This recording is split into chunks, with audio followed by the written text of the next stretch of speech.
Welcome, everybody. We're just going to give it a couple of minutes. You're joining today's session on community climate solutions, hosted by the Urban Waters Learning Network. We're super excited to have you here and super excited to have our presenters here ready to share their really important community work. So yeah, hang tight. We're just going to give it maybe one more minute for folks to join.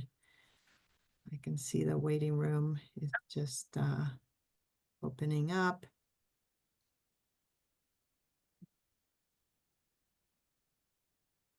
All right. Yeah, welcome. So my name is Diana Toledo. I'll introduce myself here in a minute in more detail. But again, if you're just joining us, welcome to our Urban Waters Learning Network webinar on community silence solutions. Super excited to have you here.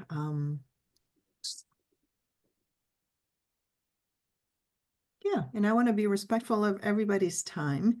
The session is being recorded, so sorry.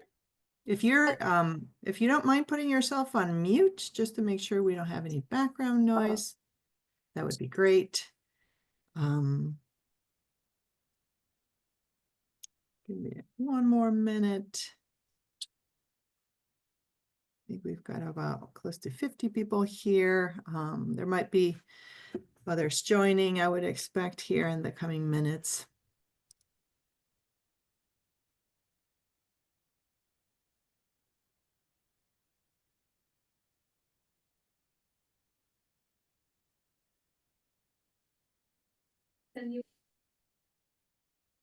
All right, well, we're at 3 minutes past the top of the hour, so I'm going to go ahead and kick us off.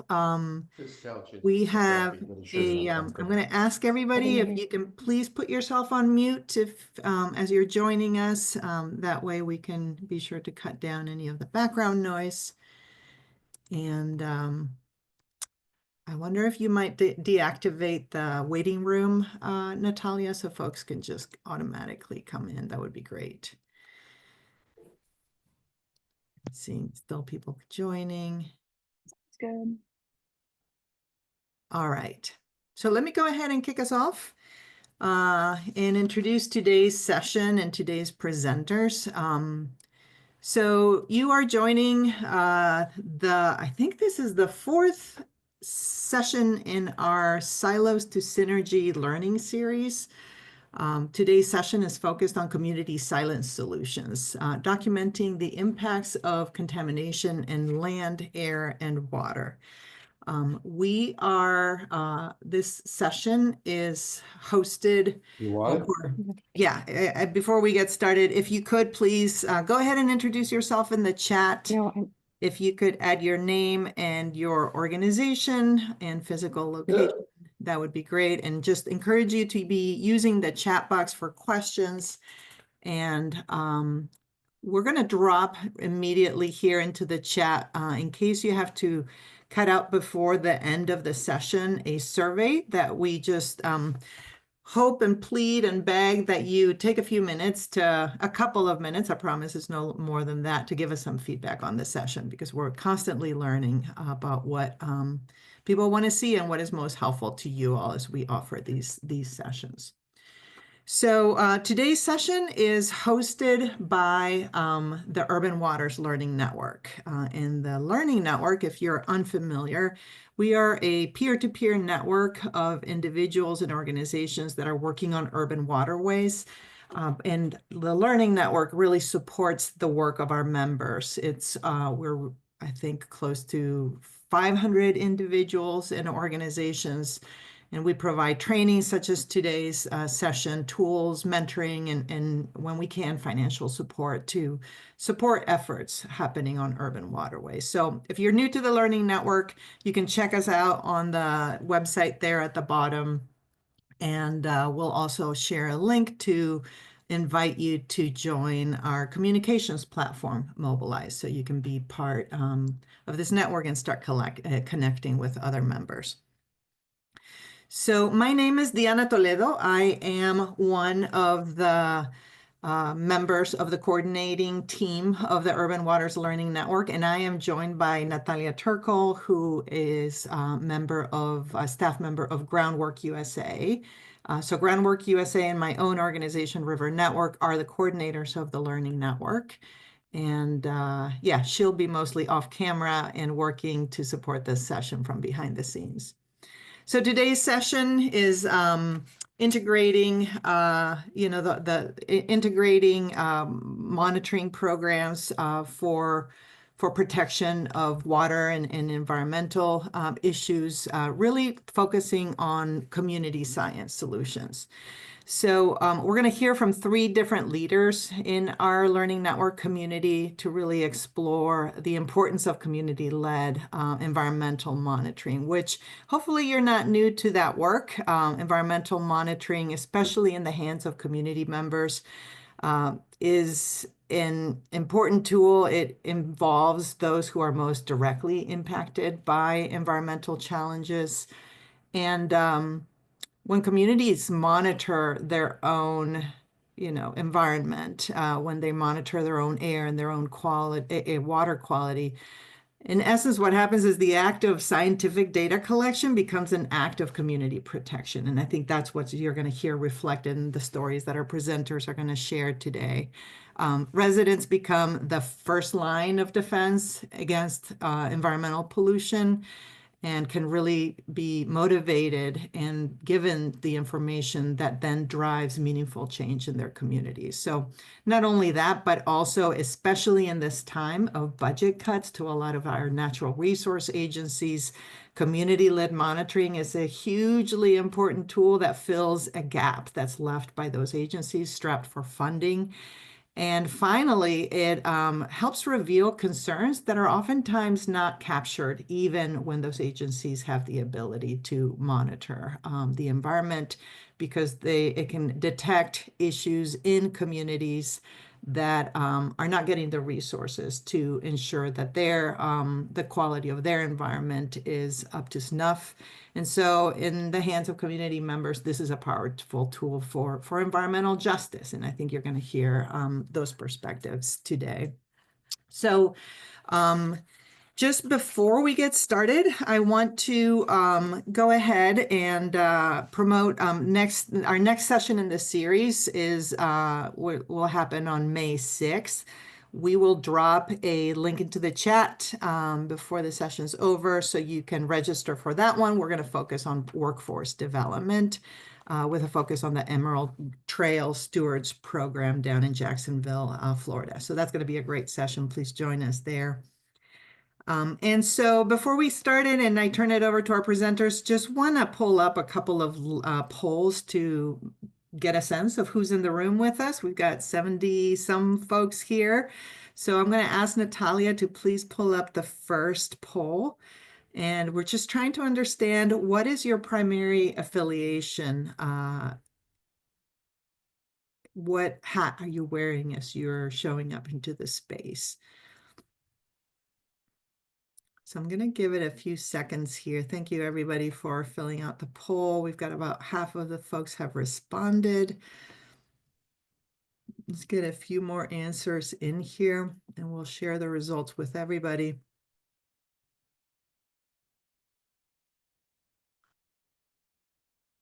All right, they're still coming in. Thank you, everybody, for responding.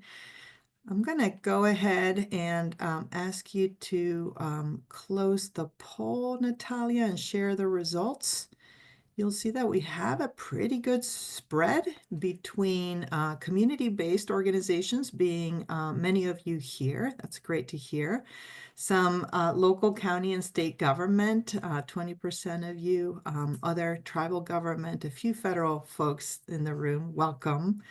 And some national nonprofits. Great, thank you for that. All right, so it's good to see all of you here. A second poll we're going to pull up just to understand a little bit your experience. We have 2 questions here, so please scroll down and let us know, what's your level of experience with community science, community monitoring efforts, and what kinds of monitoring projects have you been involved with? And if we are not, you don't see the kind of monitoring you're doing or have done here in the multiple choice, please jump into the chat to give us a sense of what your experience has been. Let's give it a couple of minutes.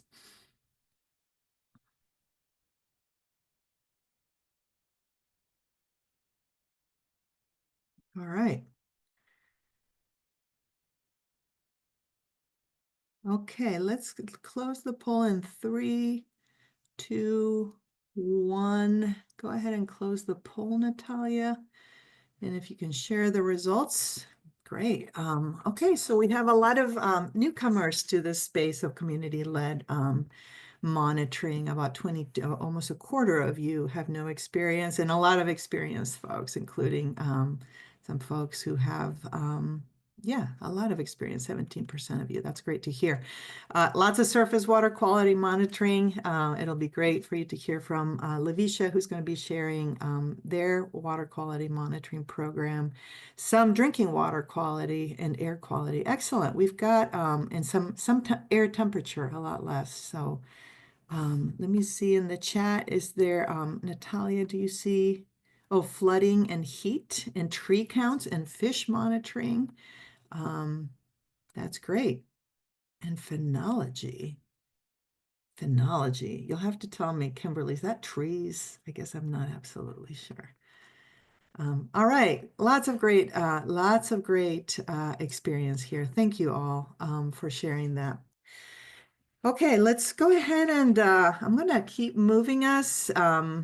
Our presenters, let me introduce who we've got in the room. We're super excited. I'm going to go ahead and introduce all three presenters, and you will be hearing from them in this order.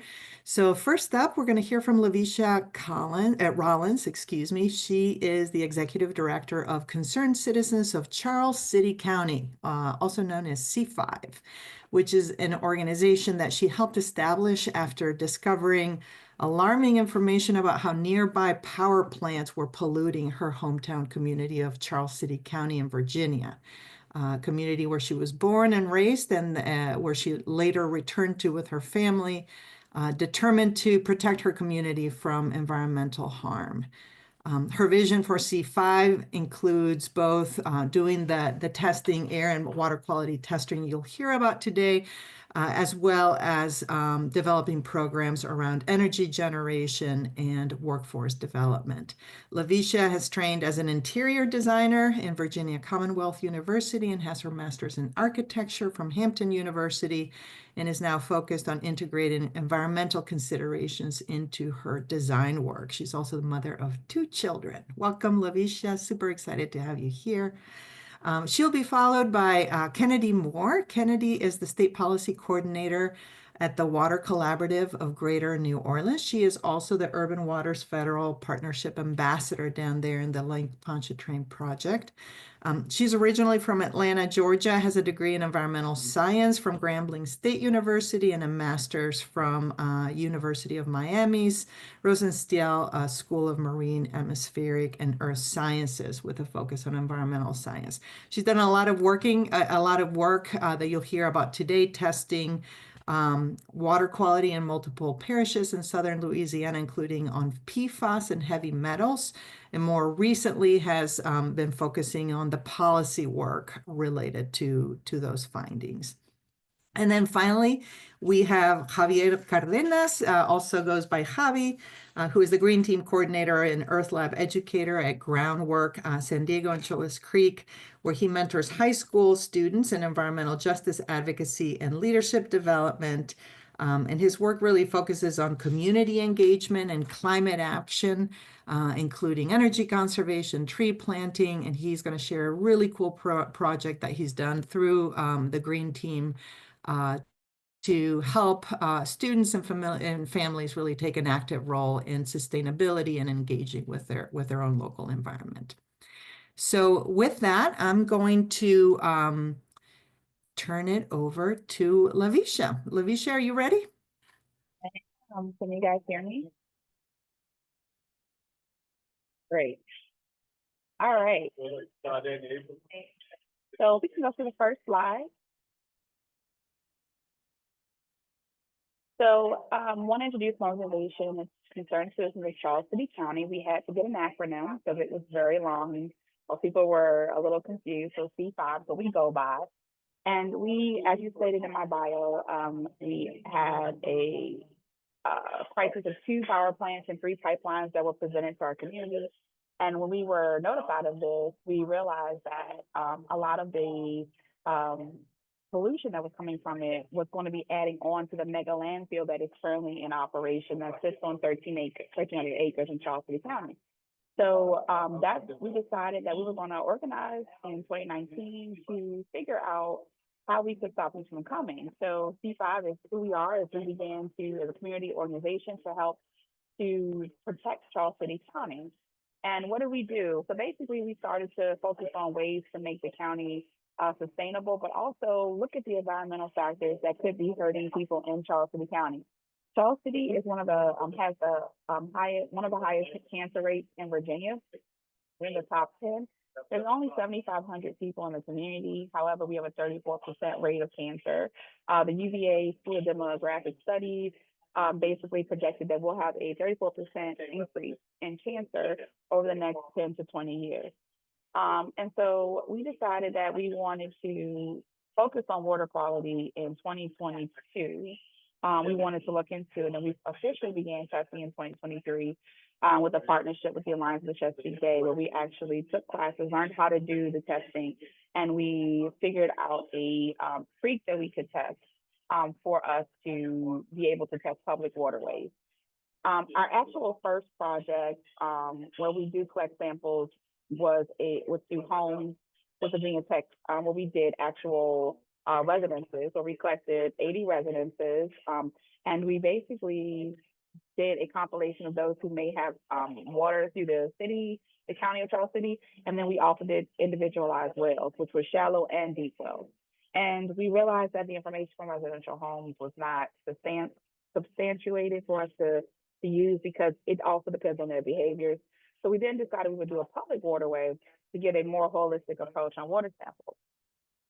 And so how are we managing our program, and is it helping? We decided that we would manage it by doing a volunteer program once a month, and we would be able to manage the data over the course of each month to see how it was changing. Now, with all of this that I just said, we realized when we first started that we did not know what we were doing. We were collecting data, we were messing samples up, we were doing it incorrectly, mixing the chemicals incorrectly. And so we finally got a good gist of how we were going to do it. And then we started to collect data. And one of the things that we started looking with the volunteers was trying to help them understand the data that we were collecting. So the creek that we collect information is Heron Creek, and it's a public waterway that used to be where people would fish. We started collecting data and taking the actual samples for pH, turbidity, dissolved oxygen to kind of collect that data for us to begin.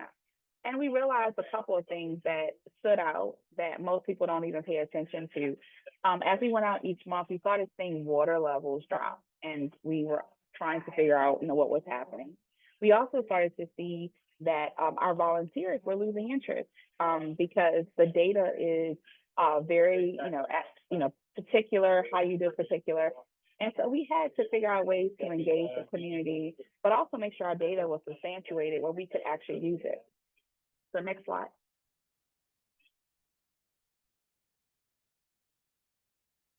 So when we did our volunteer participation, it's very rewarding, right? It's fun. We get in the water, we test it out, but we were losing people, and we tried to figure out, well, why are we losing people? And the reason we're losing people is because they didn't understand how the data referred, like what's bad, what's good. And so we had to start breaking it down for them to understand and kind of get them vested in it.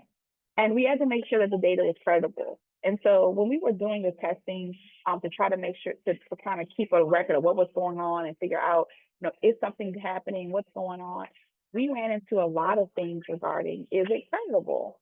And so one of the things that we started to learn more about being credible is documenting the data, but also comparing it with your local, your state agencies like Virginia Department of Environmental Quality, trying to understand what exactly it means and making sure that they understand what we're doing. and kind of keeping that open. By doing that, we got the volunteers to be more interested in what we were doing. Now, this is the creek here, which is Heron Creek, which is actually the place where we're actually going and collecting the data.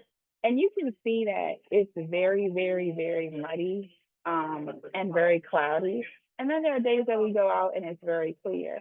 And so we've been trying to figure out, well, why is that changed so much? What's happening? And so one of the things that we tried to figure out is, trying to take pictures. That's another thing that you need to do as well, so that you can kind of compare notes when you're out there. And so we also incentivize them as well to come out more with snacks and games, and we invite kids out. But we also had to tell them that it's a marathon with the data. So a lot of times when you're collecting the data, we found that it takes over a year of data for it to actually be considered, something that's creditable or can be used. And that deters volunteers because they want to know like what's happening right away. So what we try to do is we try to basically get them to understand that, okay, we're going to be collecting data, and this is what we've done before, and we use past data to keep them interested. And so right now with our project in Charles City, we're realizing that there is a water issue with our dissolved oxygen, and there's not a lot of marine life in our creek. And so that information we're trying to further, it leads you down more rabbit holes because now you have to figure out, what's going on. And so that's the fun part, but it's also frustrating as well. But it also makes you aware of what's happening in your community. Next page. And so with our water testing, to keep them engaged and the things to consider, I want to make sure everyone's very clear. The top photo, the very one, that is the creek hill that we're going down that I want everyone to be aware of. Like site accessibility is very crucial in the program. We don't want anyone getting hurt.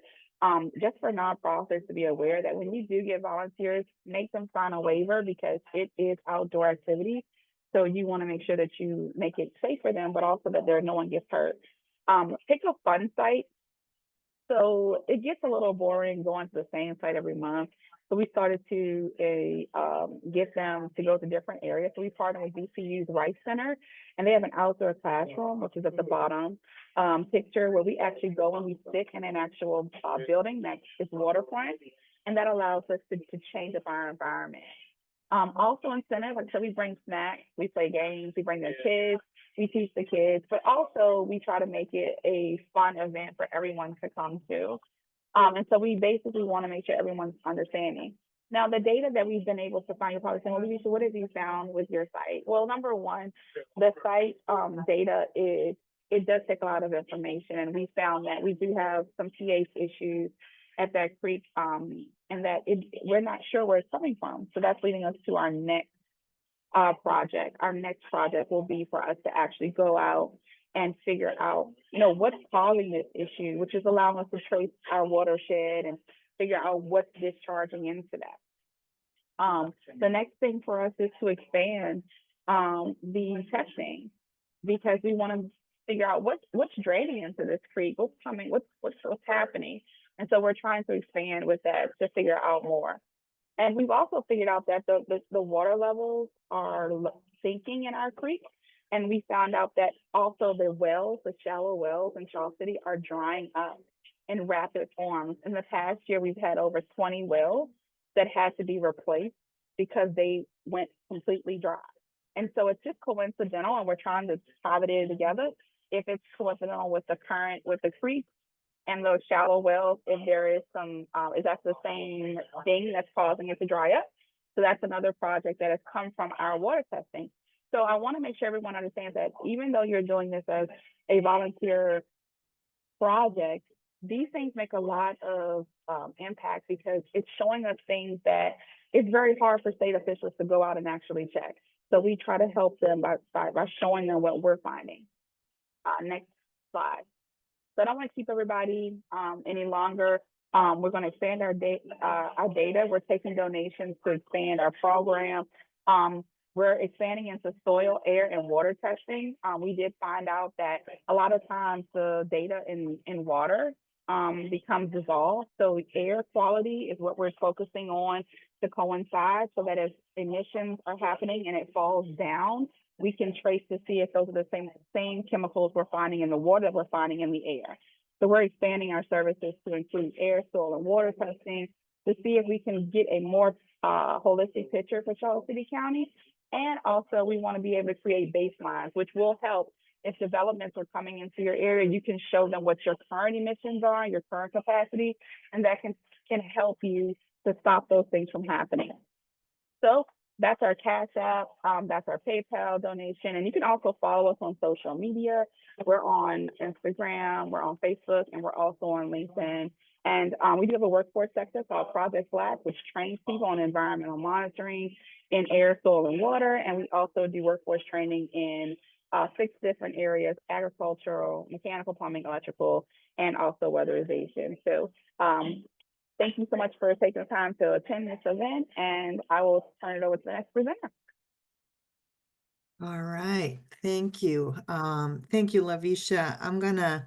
Our next presenter, I'm gonna take, she's gonna share her own slides, and while she does that, there is a question in the chat from Grace Gavigan. I wonder if you could address, how do you pay for the testing kits that you use? So we work with the Alliance of the Chesapeake Bay, who gets a grant from our Virginia Department of Environmental Policy, and they provide the sample kit. We are actively taking donations. We get donations from people every month, and we also use those donations to purchase equipment as well. So it's a combination of those two. Great, thank you. And let me just keep encouraging folks to type your questions into the chat for our presenters. All right, welcome, Kennedy. We're going to hear from Kennedy more about some of their work down in New Orleans around drinking water monitoring. So turning it to you, Kennedy. All right, thank you so much, Diana. Can everyone hear me and see my screen okay? Looks great. All right, perfect. Well, like Diana said, my name is Kennedy Moore. I'm the State Policy Coordinator at the Water Collaborative of Greater New Orleans. I'm just going to do a quick walkthrough of what our most recent water quality testing study looks like and how it looked in Cancer Alley, Louisiana. All right, so before we get started, I'm gonna get into a little bit of an agenda before so that we can see how the entire run will look like. I'm just gonna get into who we are, how the program came into fruition, the contaminants that we tested for, how we did the study, how it came to fruition, how we selected the sites, how we conducted our outreach, and then I'll get into the methodology of the sampling process, how we collected our data, and the contamination limits and moving forward. So the Water Collaborative is a nonprofit 501c3 located in the Greater New Orleans area. We promote sustainable urban water management for the residents in our region. We try to bridge the gap between data, advocacy, and policy so that we can empower communities across the Southeast Louisiana area to address water quality issues, accessibility to water, and resilience within those communities. A few of our most recent water quality studies included our most recent lead study within Just Orleans Parish, and then, of course, this ongoing PFAS study within Cancer Alley, as well as on the engagement side, water justice funds going on, Brackish artist collectives going on, green infrastructure, history tours, and many, many, many more. So essentially back in June of 2022, the Water Collaborative started its first water quality testing study focused on PFAS in soil and surface water along the Mississippi River. 2 years later, back in September, we focused our efforts on raising awareness of PFAS in drinking water amongst river parishes located in Southeast Louisiana as well. And both projects were funded by both Aqualateral and also state and federal grants. All right, so let's get into a little bit about what exactly PFAS are. You probably heard it better known as the forever chemical. Its full name is very mouth and wordy. It stands for per and polyfluoroalkyl substances. I know it's a mouthful, but they are manufactured chemicals that have been used in industry and consumer products since the 40s, so they've been around for quite some time. As you can see on the right-hand side, there are so many products that contain PFAS, most notably non-stick cookware, water-resistant clothing, women's eye makeup, things that typically are waterproof, and bead water. Some of the side effects of exposure to PFAS include increased risk of cancers, reduced immune system ability, causing the body to have a hard time fighting off diseases and infection, and decrease in fertility, specifically among pregnant women. And in the chat here, we'll drop some more of the side effects as presented by the EPA. So why do we choose to study PFAS, and why do we choose to study PFAS now? Essentially, back in 2022, the EPA released 4 different drinking water health advisories for PFAS. So this ultimately led to the Water Collaborative, again, focusing on our first study, testing surface water and soil along the banks of the Mississippi and spanning across 9 different parishes. A year later, in 2023, the EPA dedicated $5 billion out of a total $50 billion of funding through the bipartisan infrastructure law to address PFAS in drinking water. And the bipartisan infrastructure law has a total of $1 trillion focused on infrastructure throughout the entire country. So I'll drop again into the chat a little bit more information on the bipartisan infrastructure law, how the funds came to be, and what the plan is. So overall, the study had objectives of assessing the extent of both PFAS and different heavy metal contamination within residential tap water. We wanted to empower residents with both the data and the resources to protect themselves from these contaminants, and had an overall goal of advocating for improved water quality standards by increased funding. Overall, the study lasted for 8 weeks, spanning from October to December of 2024. The sampling team was comprised of 5 different fellows, one of which included myself. And the participant selection was on a first-come, first-served basis, capping at 15 parts homes per parish. As you can see here in the red, these are all the parishes that we served from left to right, including St. James, St. John the Baptist, St. Charles, Jefferson, Orleans, St. Bernard, and Plaquemines Parish. We had a total of 150 residents contacted with 107 homes tested, so we had pretty good turnout and really good participation. And lastly, we serviced our testing analysis through PACE Analytical Labs located in St. Rose, Louisiana, in conjunction with Louisiana Drinking Water Certification Standards. So let's get in a little bit about how the outreach occurred in a timeline fashion. Essentially, as the Water Collaborative is a small entity, we didn't have the capacity to spread awareness by ourselves, so we leaned on our community partners to spread awareness to those in the parishes that they served. So some of our community partners included Rise St. James, Keep St. Bernard Beautiful, Concerned Citizens of St. John, Healthy Gulf, etc. We asked them to spread awareness to residents by applying through our interest form, asking questions such as, what is your living situation? Do you live in a home? Do you live in an apartment complex? What is the resident type? Do you own the home? Do you rent your house? And of course, the parish residents. Next, trained fellows interviewed the residents, confirming all of the information provided, and explained the overall study process from start to finish to them. And then, of course, came the actual collection process with 2 trained fellows entering into the home, one collecting water samples directly from the kitchen sink, and the other asking residents survey questions. And then lastly, after 3 weeks, residents would receive their comprehensive results spanning across all the 17 types of PFAS we tested for and 7 different heavy metals via email. The actual sampling process was very tedious and was conducted by utilizing 2 different PFAS samples and 1 heavy metal sample. Field blanks were utilized in between to ensure that there was no cross-contamination found in any of the samples, and chemical agents were inserted in all of the bottles to ensure stability, with samples being kept on ice in between appointments. Additionally, we utilized glass jars to, again, stray away from cross-contamination and measure the pH that way. During the collection data of the survey materials, we collected the collection time, the temperature, and the pH just to see if there was any correlation between those pieces of information and the levels by which residents had heightened or lowered levels of PFAS and or heavy metals. Some of the surveys collected demographic and household data, such as what are the age ranges within the home, what is the annual household income, as well as survey awareness of PFAS and heavy metal risks and mitigation, such as how much do you know about PFAS in your community? How concerned are you?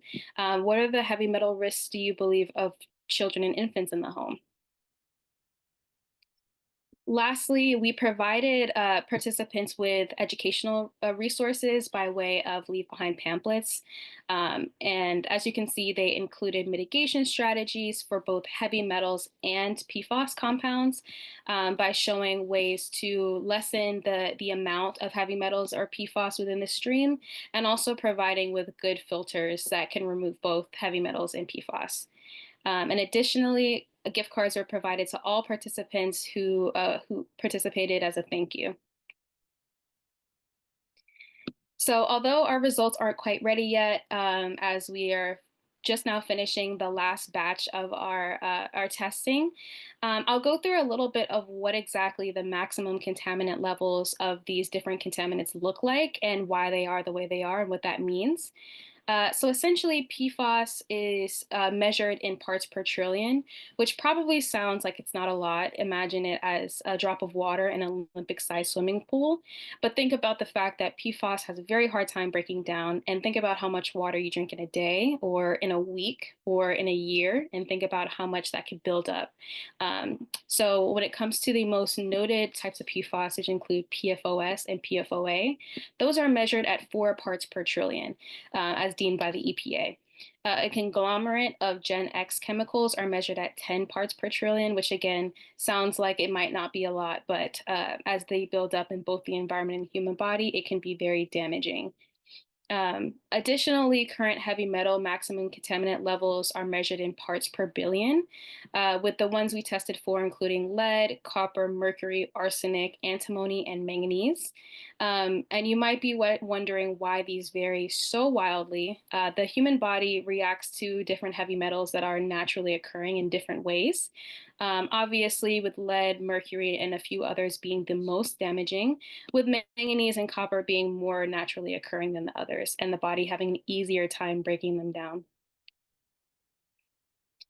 Additionally to our results being the way that they looked, our distribution of sites varied wildly. As you can see, unfortunately, we met none of our 15 homes per parish guidelines. However, we did have lots of participation within Orleans Parish, which is, of course, where New Orleans is located, with the least being in Plaquemine, which is the least populated in all of the parishes that we tested for. Moving on in the future, we definitely want to take better measures to make sure our outreach is more even, with reaching out to more and variable partners within Plaquemine's parish to ensure we get the best spread. So moving forward, although there were a few exceedances of the contamination level, PFAS was detected at numerous sites, which is extremely concerning, of course.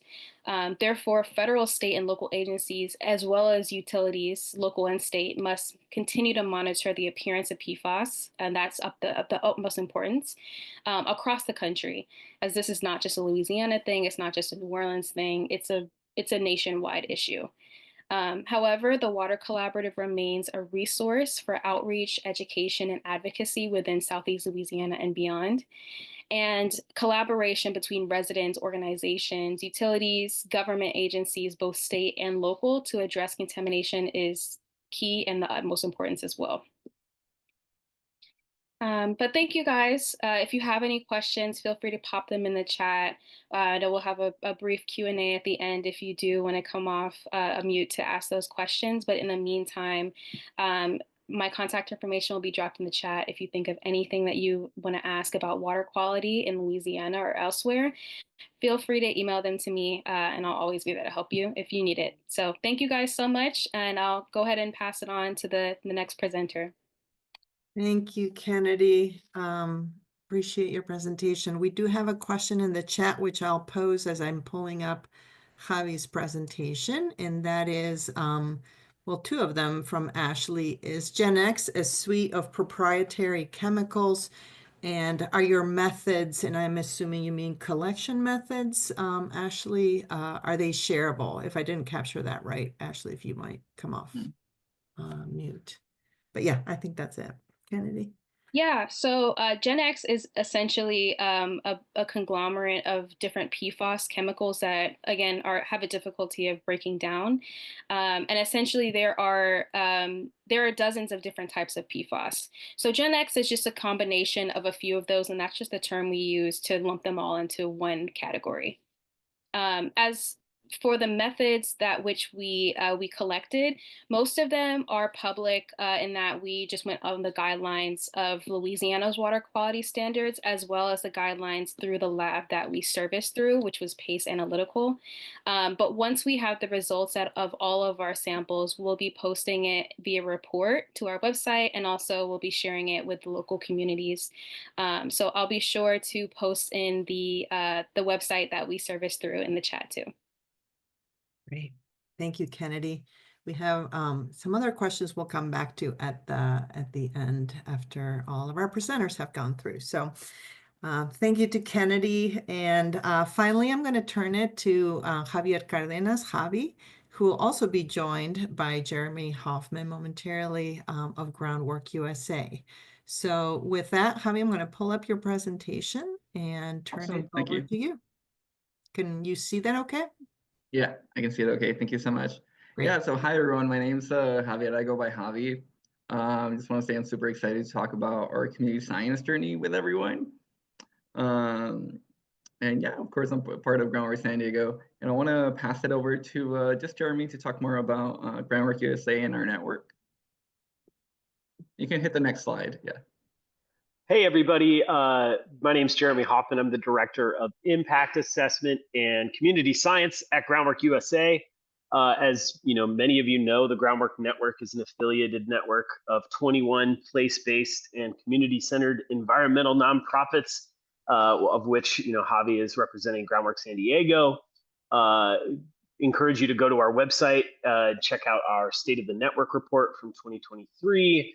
Gives you a good look into like what is the DNA of the work that we do. But basically, we seek to exemplify the values of shared leadership and decision making, whereby we meet people where they are, especially residents and other sorts of collaborators and partners, to achieve real people-centeredness in our programs. And so, community science is one of those tools and a kind of host of strategies that we can use as a process of knowing things about our communities with them involved and centered in the process. So, for example, community science, I come from a kind of a background in informal learning. I've helped to establish heat monitoring, air quality monitoring projects in the past, as well as I saw phenology mentioned. I've also been involved in some phenological studies over the years. And so I recognize how important it is for community science, which is very different from other forms of kind of participatory research projects, in meeting communities where their priorities are, and then using scientific tools and scientific expertise to complement those goals.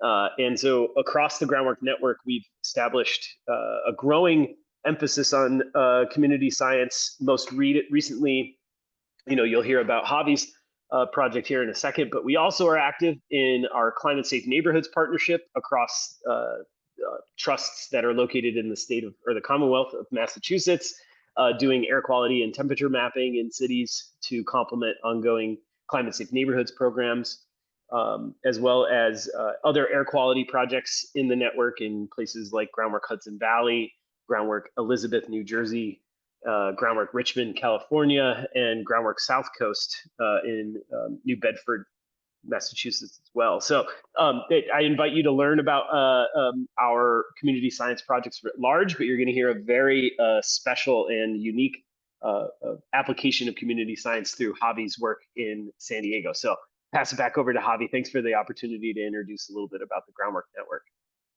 Of course, thank you. And then can we hit that next slide, please? Yeah, and I want to start off by talking about what community science means to us. I feel like everybody has a different perspective on it, but it goes beyond traditional research. As we see it, it's a dynamic process where data collection meets real life conversation. So you're going to hear me talk more about our families and all that, but I do want to say that we don't expect our families to be experts. Instead, we learn together, adapting as we discover new insights along the way. Can I get the next slide, please? Yeah, I just want to start off by saying like a big thank you to our partners and our main supports, the Natural History Museum of San Diego. They have been helping us out so much in figuring out our data, doing some presentations. It was so cool. But yeah, just want to give them a big shout out and thank you to them. Cool. And I want to start off by saying, what we do in the program. So this program has been going on since September of last year. And we started off with energy monitoring, helping families track their home, electricity use, and understand where they could be saving energy and for their money. From there, we expanded to indoor air quality, providing Airbnb 3s for families to experiment with, testing how cooking, ventilation, and other household activities impact the air quality. And now we've been taking it outdoors and some canyon walks and also just regular street. And the image on the right, it just shows the Choice Creek watershed. And this is where most of our work here is done in Groundwork San Diego, and where our families reside in.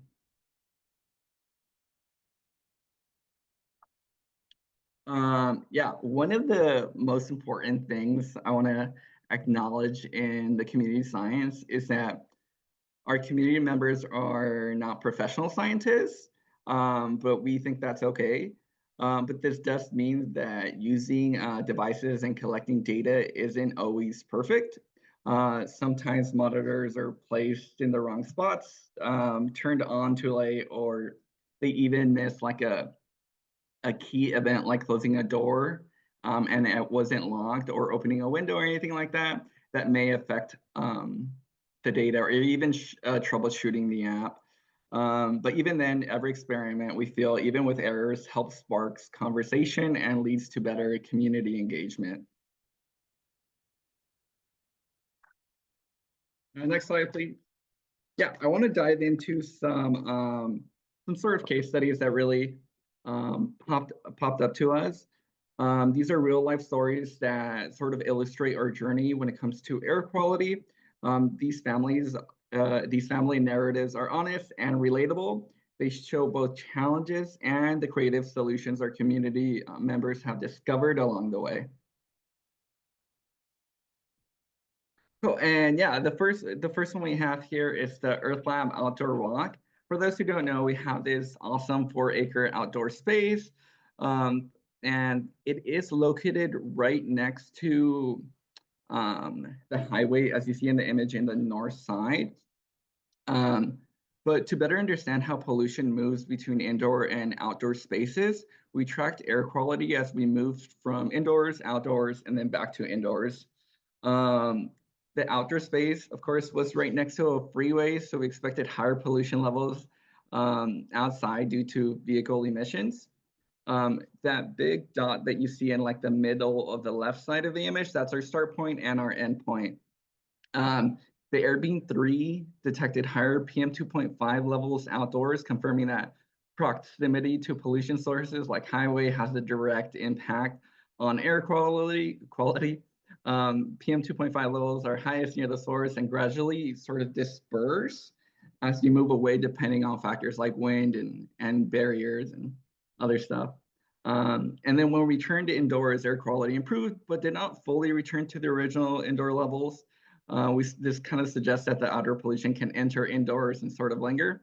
And in that image at the bottom, take some time to go a little bit over it again. I feel like I didn't touch it, but we started off indoors with the closed doors, and you kind of see it hanging out in that green side, and then it spikes as soon as we go outside. Consistently stays the same until we reach back our classroom, and that's when you see a little divot at the very end. And yeah, Can I get next slide, please? Oh, cooking experiment. Yeah, this was an awesome experiment that one of the families did. It explored how cooking impacts indoor air quality by comparing gas stove versus a crock pot. The results were clear here. The gas stove produced significantly more indoor air pollution than the crock pot. So gas stove, yeah, it's on top, consistently in the middle. Sorry. No, if folks could mute themselves, please, so we don't hear the background noise. Sorry, Javi. No problem. Yeah, but the gas stove produced significantly more indoor pollution than the crock pot. This makes sense as gas appliances release combustion byproducts that can degrade air quality and impact health. But this experiment also served as a model for deeper exploration. It raises important questions about gas versus electric appliances, their effects on air, and the broader impact on health and sustainability. Next slide, please. Oh, and yeah, the green team deep dive in the MLK parade here in San Diego. We have like a vibrant community event that doubled as a live data collection opportunity. Our high school interns, green team interns, sampled air quality at various points, from food trucks to quieter hilltop areas. We observed a significant spike in the readings, as you see on those two spikes in the graph. At the food truck stations, as possibly influenced by the context of a distant fire as well in Otay that was happening around that time. And yeah, it was so cool. As soon as they entered that the food truck zone, it spiked. As soon as they went out of it, that's when it went down. And keep in mind, there was also like generators and a lot of like good food around there. But yeah, and next slide, please. And something I do want to talk about is navigating rental constraints. Not every family has the option to make major home upgrades. For those in rental properties, switching to an electric stove isn't feasible because of restrictions imposed by the landlord. But instead, these families have shown remarkable resourcefulness, adjusting everyday practices like opening windows during cooking and cleaning to enhance their air quality and airflow. It just kind of shows the innovative ways that we adapt to our circumstances. Yeah. Next slide. And yeah, lessons learned. Engagement comes in many forms. We were tying in our after-school program, our green team internships, and individual contributions like community members. So we're just excited to be part of this. Yeah, our journey is one of continuous learning and adaptation based on real-world feedback. So we were, families would take it, we would meet once a month. So families would take this device home, collect data, do some experiments, mess around with it. And then when we come back, we talk data, collect it, and then we'd go from there. But yeah, the data acts as a catalyst for conversation, leading to practical solutions for air quality. And strong partnerships are essential, just because like if it wasn't for our partners and everybody collaborating in this, I don't think it would have been possible. Cool. And yeah, thank you. If you want to connect or reach out, feel free to reach me out at this email. And yeah, that's all. Let me know if you have any questions. All right, thank you so much, Javi. We have a number of questions here in the chat. So let me try and get to some of those. From Carmen, what are you testing for outdoors? Can you talk a little bit about that? And I'll just fold the next one in. And why did you select the AirBeam 3? What attracted you to the project and our efforts compared to other platforms? Let's just definitely. I think we already have a strong family base at EarthLab, and a lot of families were interested in this, so we decided to do a whole experiment about it. The AirBeam 3s tracked particle sizes. So the PM10 is kind of like the stuff that gets caught in your nostrils. We don't worry about that too much. But PM 2.5, that's the stuff that if there's a fire out there, they'll give you an air quality warning saying to stay indoors. So that's the one we track. It also, the AirBeam 3 also captures PM1, which is like super, super small sizes. When it comes to how the distance of it, it's hard to say. When we were right next to the highway, we were getting strong results from it. I don't know specifically how far you have to be, but definitely the closer you are to the impact source, the higher the readings will be, and it starts dissipating as you move away. Great, thank you. And now a question for all three of you. Would love your thoughts on where you've found community science to be most valuable. And I guess thinking about the fact that, you know, it does cost money, right? It takes a lot of organization, and you might organizations might be able to go deeper in their monitoring or collect information longer or shorter term, given some of those budget limitations. So thinking about the benefit of community science, do you find it that has been most helpful in order to get agencies to take action to address the issues, or is it more about activating community members, both to stay involved in the long term and to start building pressure on agencies for them to take action? Would love, maybe we can start with Kennedy, if you want to kick us off, and then we'll turn it to LaVeesha and Javi. Yeah, absolutely. I definitely feel like it's more of the latter, at least for Louisiana and the greater New Orleans side. As Louisiana residents sometimes have a hard time with trust, as in the past, utilities don't exactly take care of them. We tend to lean on each other as a community, and I think that that helps enforce that idea and again put pressure on agencies to create change based on seeing the numbers and the data. So yeah, definitely leaning more towards that side of it.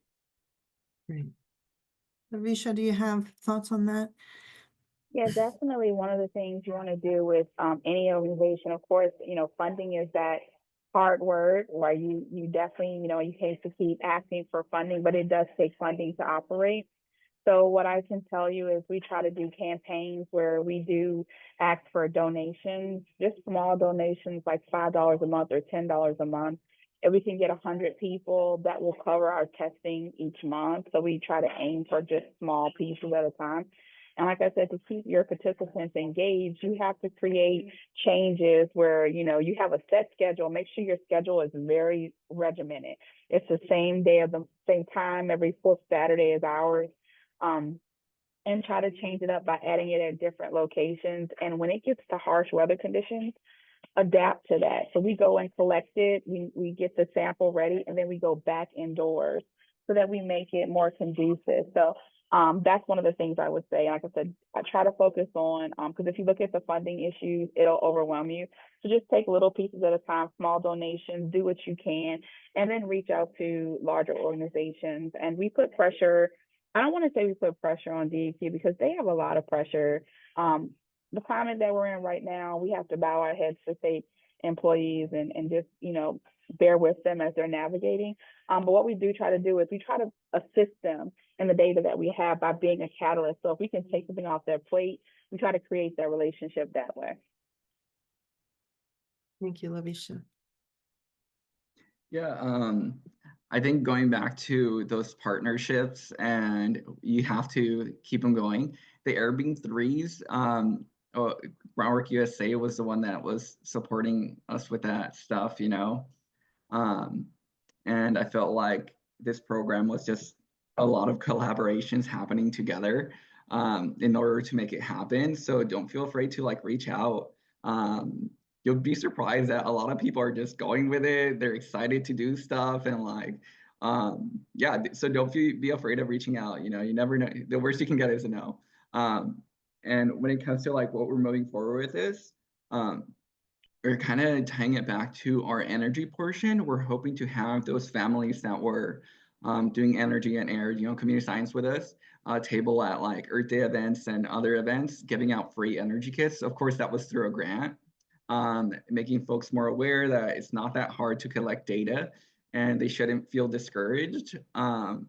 And this kit's supposed to like help them make their home a little bit more energy efficient, and the bigger portion in making them more aware. while talking to community members that, you know, they're neighbors too. That's kind of what we're going for, is the outreach and advocacy for it. Thank you. Another question that came in was, how do you move agencies to take your data seriously? I don't know if any. I can answer that, but we're still not at that point. That's kind of like where I would say.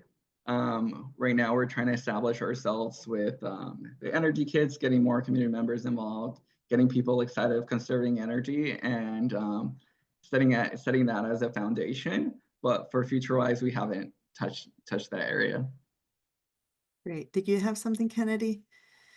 Yeah, it's definitely difficult, especially within the Southeast. It's most definitely difficult to get that support, but in all, the data and the numbers don't lie, and so at least just getting that baseline information is the most important way to get taken seriously, especially when the numbers are concerning. There's no speculation when you have the actual data to support the claim. So I definitely think just continuing to do exactly what we're doing and continuing to present that data is just the best way to go about that. Just want to piggyback off that really quick. I don't worry about that. That's why we have our workforce program in C5, is because we're building a legacy project where we're building our own infrastructure.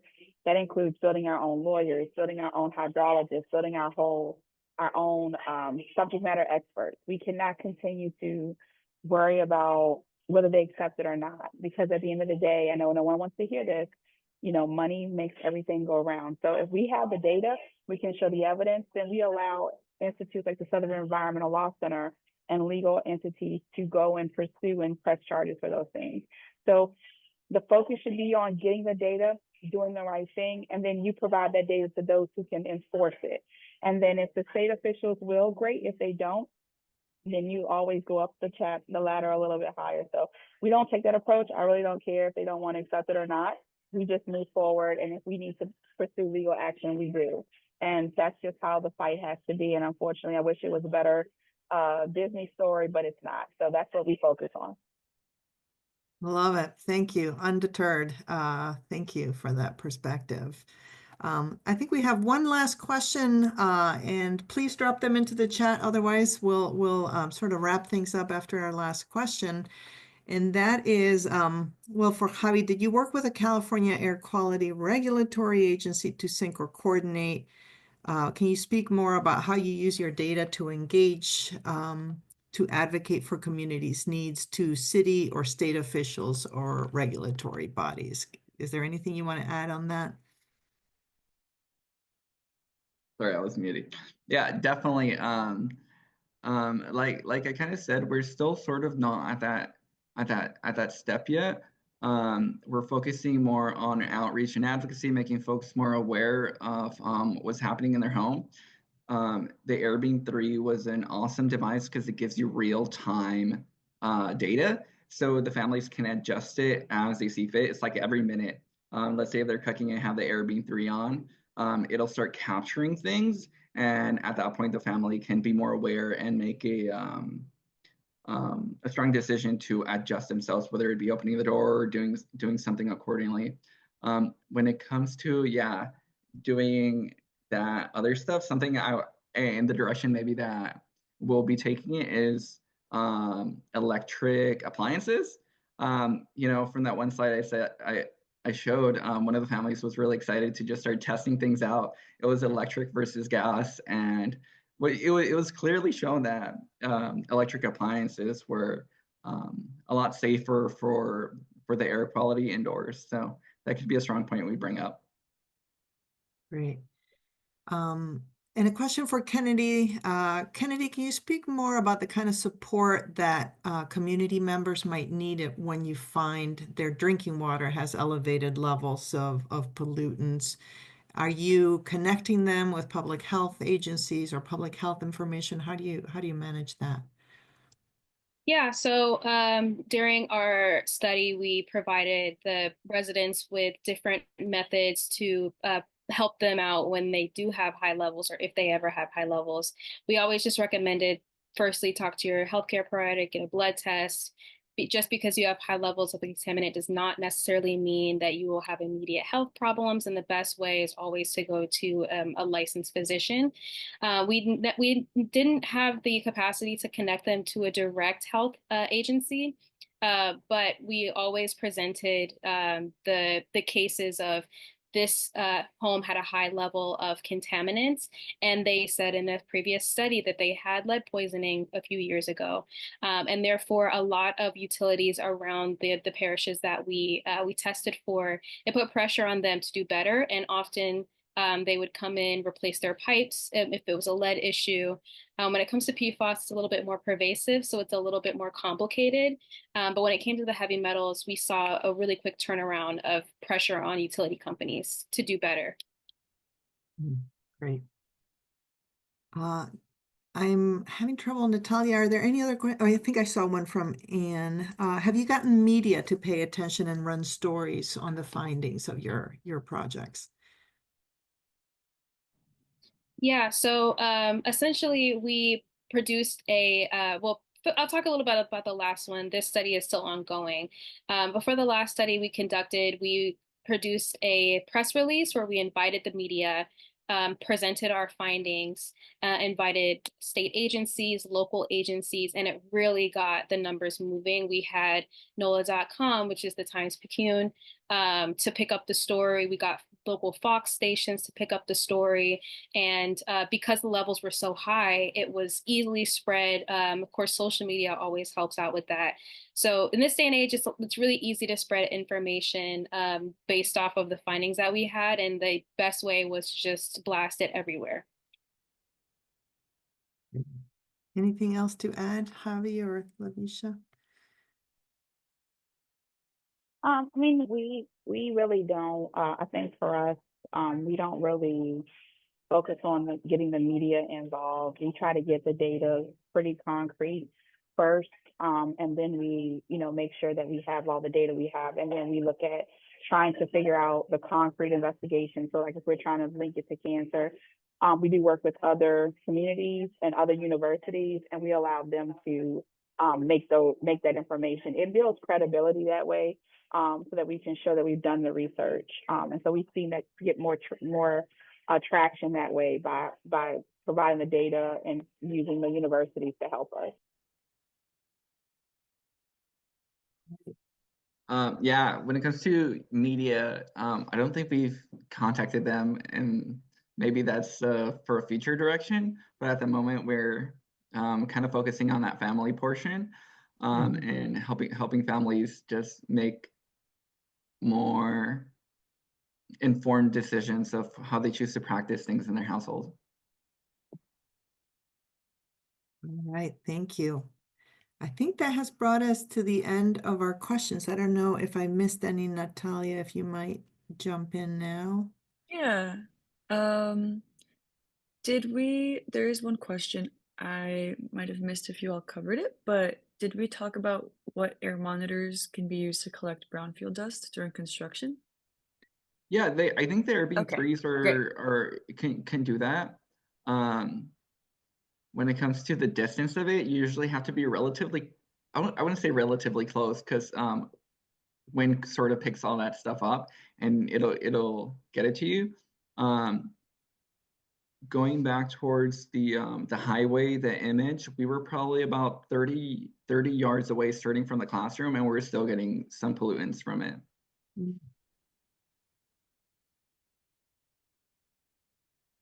All right. I think that brings us to the end of the questions. More question. This is Ashley. When you guys Ashley. collect information, have any of you had to take it where then I hear that some of you are like, we don't really care working with the agencies, and I can understand and respect that and relate. But like, have you taught your constituents or participants or community monitor people to know how to like file like a complaint, like with whoever it is that you're working at, whether it's the parish level or the city or state level? Yeah, we encourage them to notify the Department of Environmental Quality and let them know what's happening. But I also want to make sure that it's not that we don't care, but you cannot get hung up on the fact that they're not being receptive. And actually, them not being receptive is more data that you can add to your claim to show that they're not being receptive or they're not following up. So even though it's very frustrating and it's, you know, annoying, that can be additional data that goes towards your records when you're doing citizen science work. So you can show that we're out here actively testing and we're reporting it, but nothing's being done. And those are things that are creditable when you're pursuing any type of legal action or trying to get change. Because when you run it up the totem pole, they can see that you've been diligent and that they have not. And so that tends to make things move a little quicker. Thank you, LaVeesha.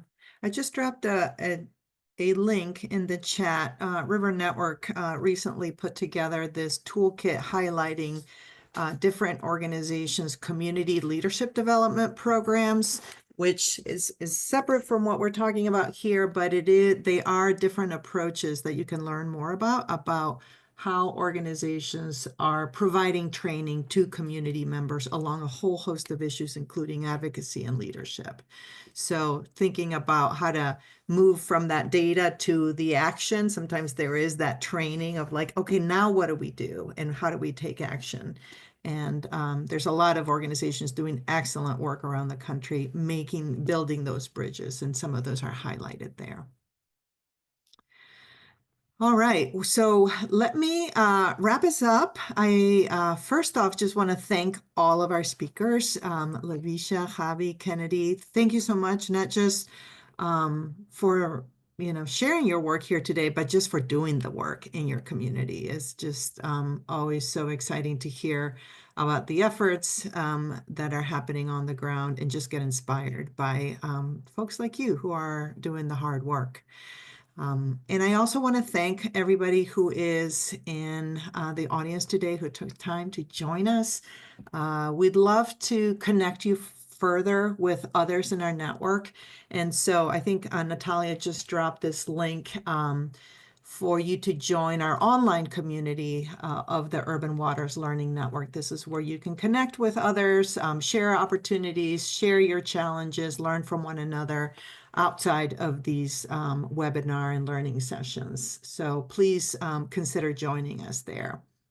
And finally, before you go, please take a look at that evaluation survey. Even just a couple of minutes of feedback would be super helpful to us.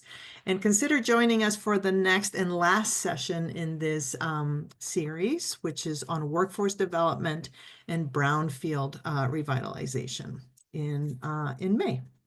So with that, again, thank you all. We will be making this presentation available at urbanwaterslearningnetwork.org alongside all of the other recordings of the sessions that we have hosted. Thank you to Natalia as well for doing all the hard work in behind the scenes here to have us. Happy to help. Yeah, excellent. All right. Well, please reach out if there's any questions or if there's anything you want to hear further from our presenters or from either Natalia and Jeremy at Groundwork USA or myself at River Network. Have an excellent rest of your day.